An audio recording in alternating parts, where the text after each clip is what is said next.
Em abril deste ano, a presidenta afastada Dilma Rousseff publicou um decreto que permite o uso do nome social em toda a administração pública federal. Eu disse agora há pouco que era a principal reivindicação da parada. Na verdade, eles reivindicam o nome civil. A gente continua a falar sobre esse assunto agora com os advogados Luiz Arruda e Paulo Iotti, que também são ativistas LGBT. Boa tarde, obrigado por terem vindo. Boa tarde, Priscila, obrigado pelo convite, obrigado. Qual a avaliação que vocês fazem da Parada Gay? Deu tudo certo? Foi ótimo? Parada LGBT, a 20ª edição, né? A 20ª edição foi ótimo, foram 14 reuniões com todo o movimento social e eu acho que a gente conseguiu botar todas as pautas na rua. Já há muitas conquistas, né? Muitos avanços.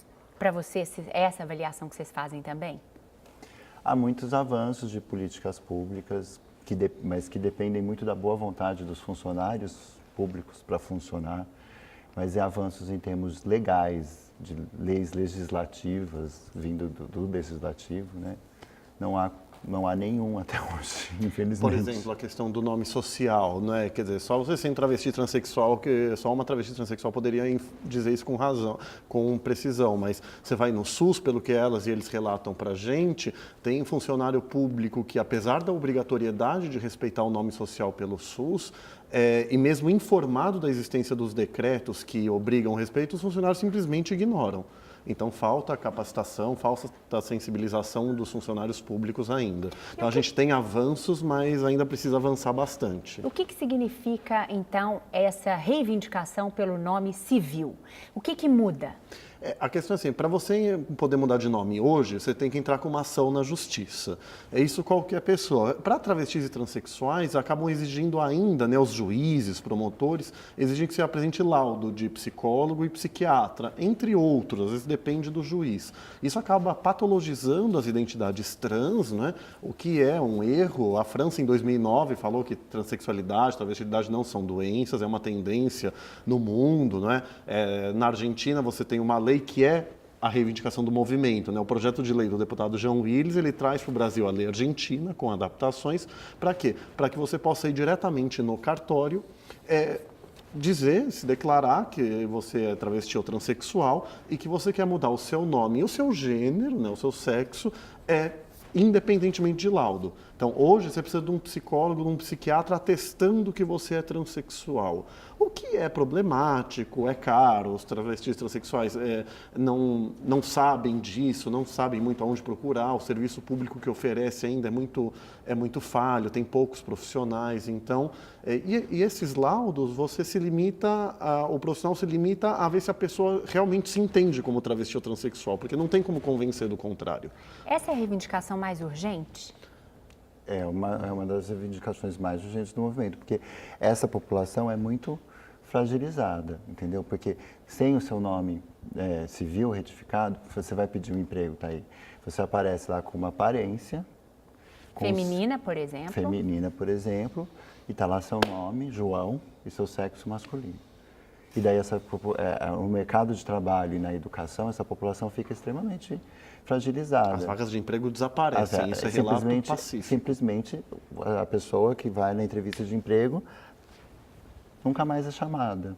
Isso não é um problema só para quem vivencia esse drama, né? É um problema social, são pessoas que têm condições de serem produtivas, de contribuir para a economia. E daí, contribuir com o preconceito, porque a sociedade joga essas pessoas, no caso, por exemplo, das mulheres transexuais e travestis, para um único tipo de trabalho que a sociedade permite que elas façam, que é a prostituição. Depois a sociedade aponta para elas como pessoas que são prostitutas e que não que isso seja uma escolha ou não da pessoa, mas assim, como se elas fossem pessoas marginais. Mas foi a própria sociedade que empurrou elas para lá. Entendeu? Vamos falar de alguns avanços aqui de São Paulo, além do nome social, que já é muito usado, inclusive, nas escolas. A gente tem um balanço da Secretaria de Educação, que são 290 alunos que usam esse nome social hoje, uma alta de 60% de um ano para outro.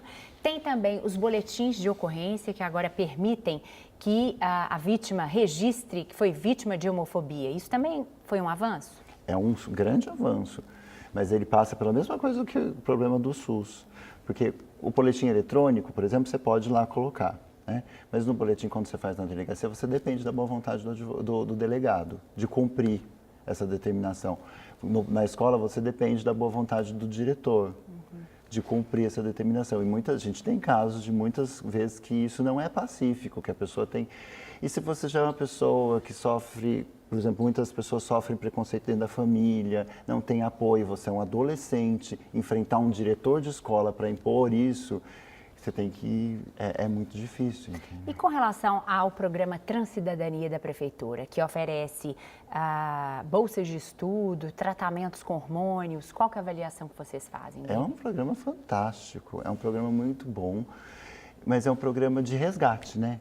A pessoa sofreu a exclusão escolar por preconceito e daí ela está sendo resgatada de volta para a escola e se empoderando e para o mercado de trabalho. O ideal seria que toda a escola respeitasse desde o início. E o que está acontecendo é que todos os planos municipais de educação, não só como aconteceu em São Paulo, retiraram gênero, orientação sexual dos seus planos. Então, não há mais a discussão sobre isso, com uma falácia da bancada fundamentalista da Câmara de Vereadores de que as pessoas iam se transformar em homossexuais e em transexuais.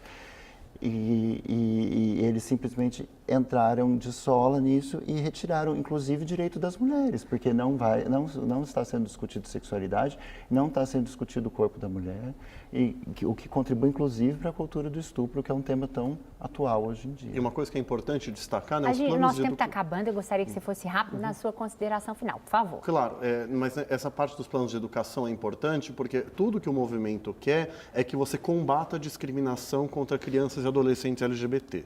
Crianças LGBT existem, isso é fato objetivo. Então, tudo que a gente quer é combater o bullying homofóbico, transfóbico e machista. É isso que os fundamentalistas religiosos estão sendo contra na prática. Então, acho que essa é a principal política pública que está faltando. Você ter uma educação de respeito à diversidade nas escolas, sexual e de gênero, e de respeito à mulher e à autonomia da mulher e seu próprio corpo. Acho que isso é o mais urgente em termos de política pública. Muito obrigada pela vinda de vocês, por terem dividido conosco contribuições tão importantes, né? E um bom trabalho nessa luta, que a gente consiga continuar avançando. Obrigado, Priscila. Obrigado pelo Eu que agradeço.